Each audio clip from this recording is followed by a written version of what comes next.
Hey there! Glad you could join us on today's episode of Cooking with Noah. After a long day in the woods, there's nothing like coming home to a nice warm crockpot meal. So today I'm going to show you one of my favorites, venison beef stew. So we'll take you along on the ride and hope you enjoy this week's episode, Cooking with Noah. Stay tuned and watch the process.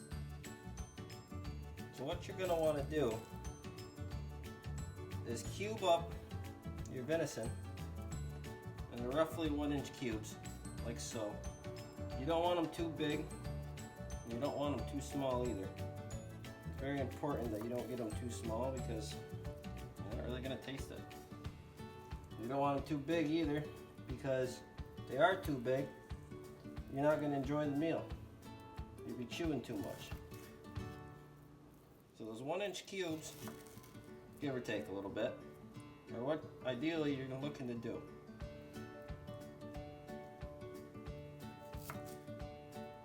I like to keep my venison just slightly, not frozen, but cool. So I can cut it, but I can still maneuver it and cut it the way that I need to.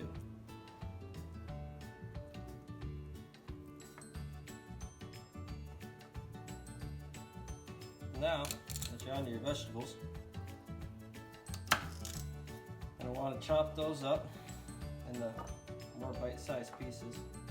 It's up to you if you want to or not. You don't necessarily have to. You can keep them, like I use the baby carrots. You can keep them whole if you really wanted to. I prefer to have smaller pieces. Looks better in the bowl. Easier to pick up with the spoon or fork or whatever you seem to be using. And get those cut down. How many you want is completely up to you. If you want to have a bunch of carrots and celery or not a lot or neither, it's up to you. But in my opinion, getting them cut down into easier bite-sized pieces, it definitely makes things a little more appealing in the meal. You're going to want to do the same thing that you're doing with the carrots, with the celery. Get it cut down into smaller pieces. Size is completely up to you.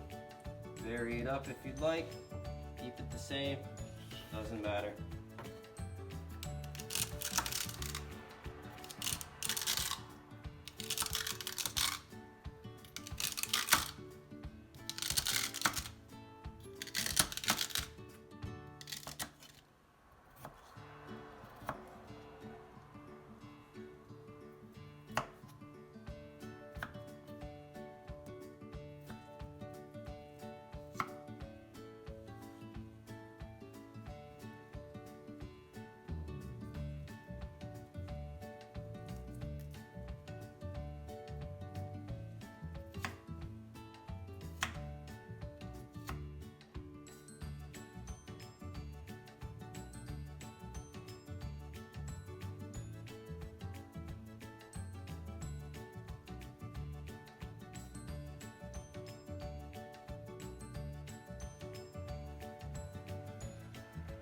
Alright, now you're going to start adding in all your ingredients that you just prepared.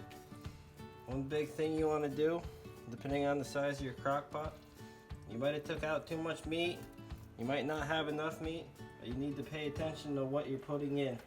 You don't want to put in 3 pounds of meat and only have room for 6 pieces of celery and 2 carrots. So you want to be very considerate with how much you're putting in for a ratio.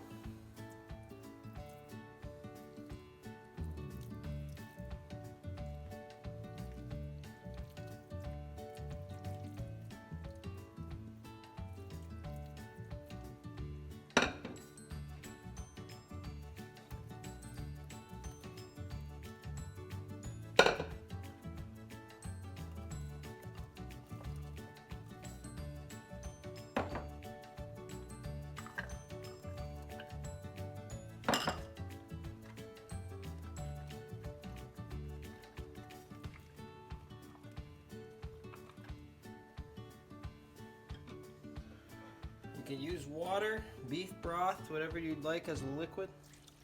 Doesn't really matter. They both turn out very good. Growing up, I always used to use water. It's just how Dad made it. As I'm getting older, I like to expand my cooking a little bit. I like to try beef broth in there. Now, depending on how thick you want it, you can add flour to it to thicken it, but it's not necessary. This will end up turning out more like a soup, but that's alright. That's kind of the way I like it. I like to mix it up a little bit before we get it turned on and get it going.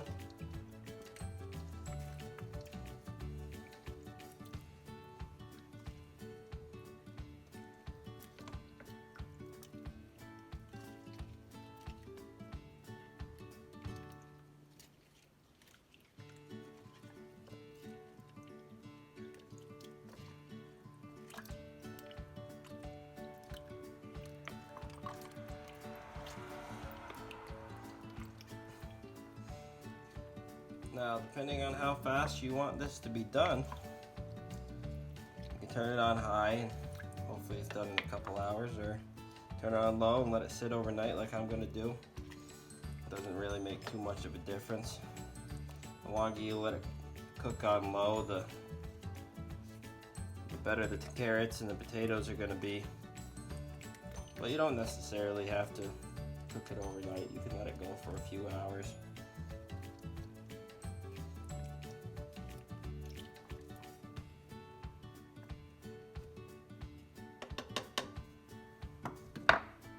I ended up adding a little salt and pepper in there, a little flavor. The way I look at it is the way an old wise man once told me: we don't make mistakes, just happy little accidents. So I'm hoping that doesn't taste too bad in there.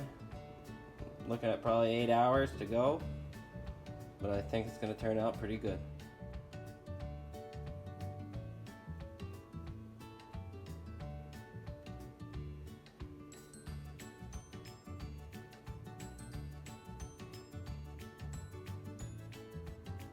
After the night in the Crockpot, we're finally ready to eat some venison stew. Glad you guys can join us on this week's episode of Cooking with Noah. Hope to see you next week.